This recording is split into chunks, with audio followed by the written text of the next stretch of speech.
the horn note. The horse with a horn. You're wrong. You're right, but you're wrong. The unicorn idea is really, with a horse and a horn, is really a more modern day idea.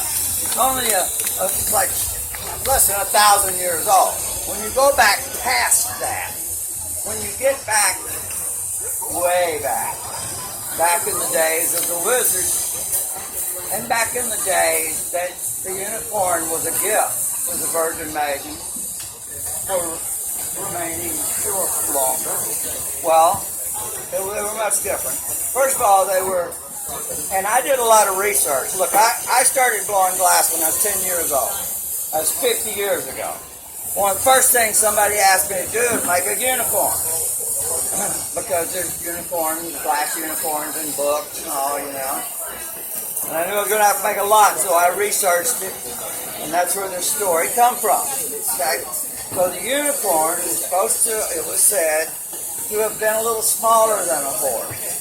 About the size of a large Angora goat, a real large Angora goat. It had one spiraling horn out of its forehead, that's true. But it also had a number of other facets that was really cool.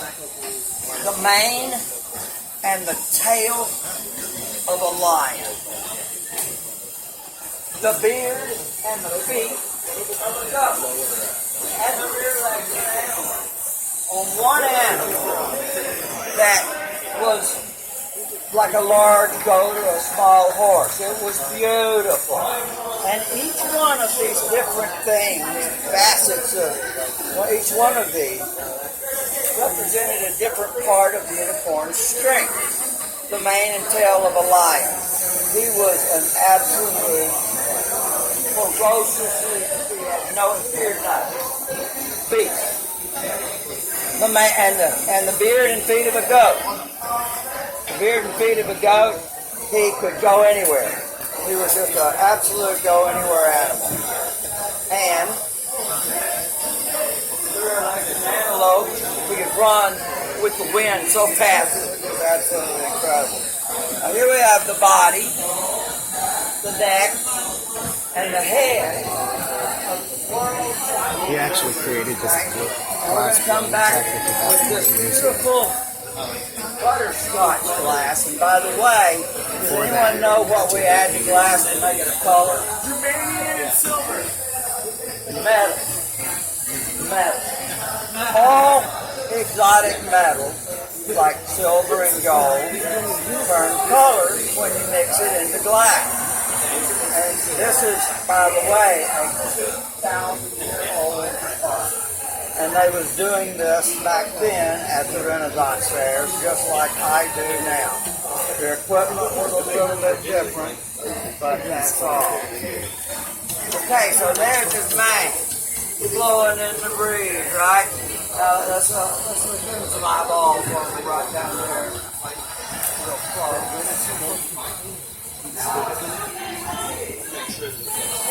Okay. Now, my lords and my ladies, this next step is one of the more tricky. I want you to watch it close. We're going to put the spiraling horn coming out of his forehead. To do that, I'm going to flatten a little bit of glass that has white and clear in it that I just made this out of. I'm going to attach it, and I'm going to get it at the exact right temperature to spin it.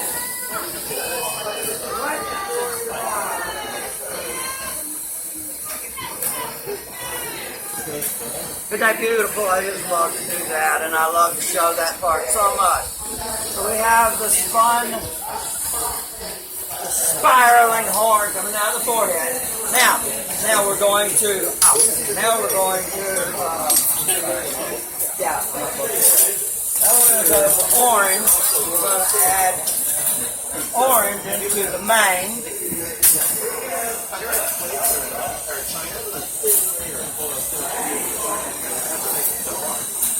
So next is the mane and the tail of what? Of a lion. Okay? we got several colors now in that, and we're going to make a mane out of that. A lion's mane out of all of those bright colors. Here we go. Now, this is really pretty to watch because you only do it once. Okay. So the mane of a lion goes all the way down under the neck. Now, folks, you ain't got any idea how hard this is not to melt that horn off when you're doing this. I'll tell you, it's hard to learn. Okay, well, a little bit of light purple is going to come in and we're going to get in his ears. Now, ears are an important thing on an animal, especially any kind of a horse or anything like that, because and tell what the animal is thinking. This guy's going to be on guard with his ears laid back.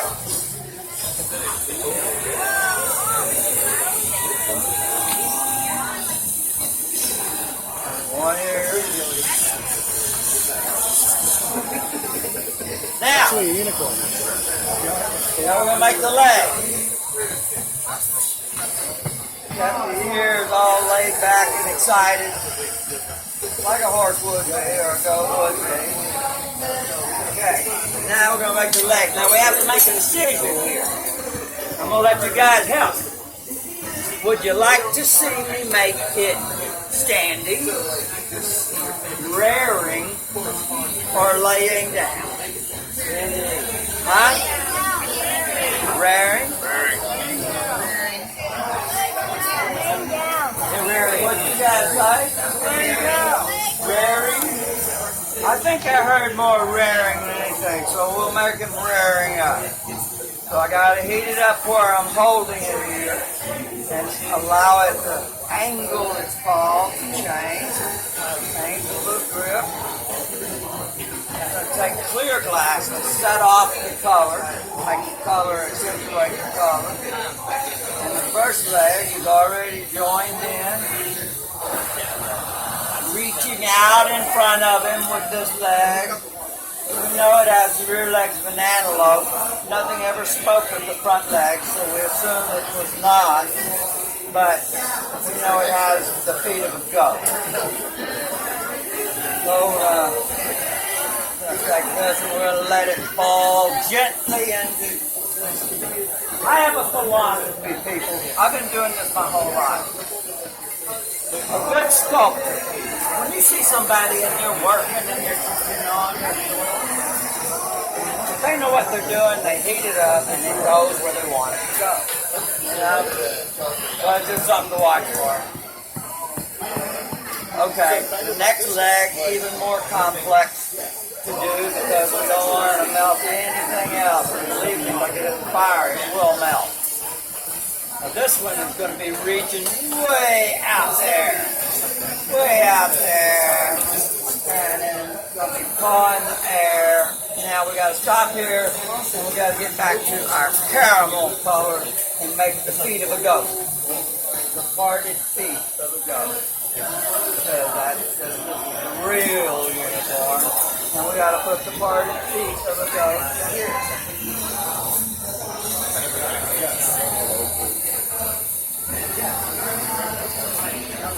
Yes. Now, the rear legs of an antelope, a little more tricky. I looked it up. They're long legs. The only thing I could really find, they were long. So I make long legs.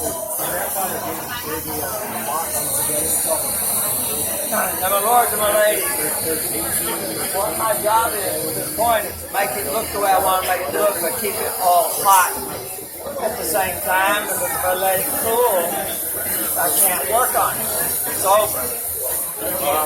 I don't let it cool. I keep it all hot. It's like a dance that you learn.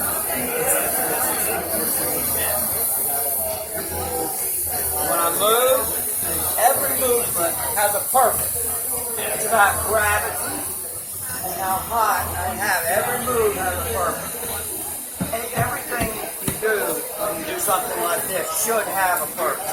If you do something and it doesn't have a purpose, you get rid of it. I've been this for many years doing things just to make sure that I was doing this way. And it was 12 extra steps in that. And, you know, but everything should have a purpose. Like right now, I'm making the leg over here, and I'm keeping the whole thing hot as I work. So it will be receptive right now when I come in with that leg. Now we're getting close to the end of the tail, folks. A couple of things I want to tell you before I get here all the way finished.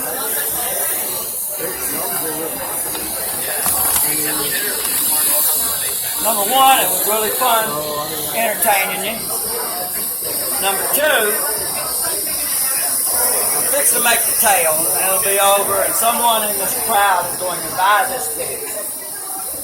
If you buy it before I put it down, before I put it in the box, it's $24. If you buy it later, it's $28. And that's just the way I work. First person says I want it, it's yours.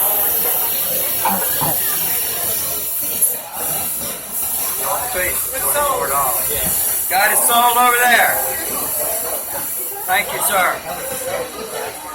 I want you to know something. Who bought it? I want you to know something. This story, this performance, is my last at this fair. I'm selling out, not here. They're allowing me to work here for one piece to say bye. And I was here 40 years this year. And you saw the last of the storytelling glass floor, and you got the piece. And that's worth more than you know. I'm Ricky Charles Dodson, D-O-D-S-O-N. Go to rickycharlesdodson.com. You'll see who I am. I had pieces in the White House. You share a cool group of people. And I have only done one show here in 10 years. They invited me back to say goodbye price. You caught it. And the tail of a lion, and that, my lords and my ladies, for all who was kind enough to stay, is the end of my tale.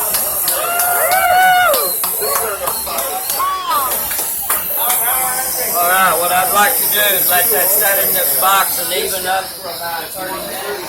Please come back after that or whenever we can.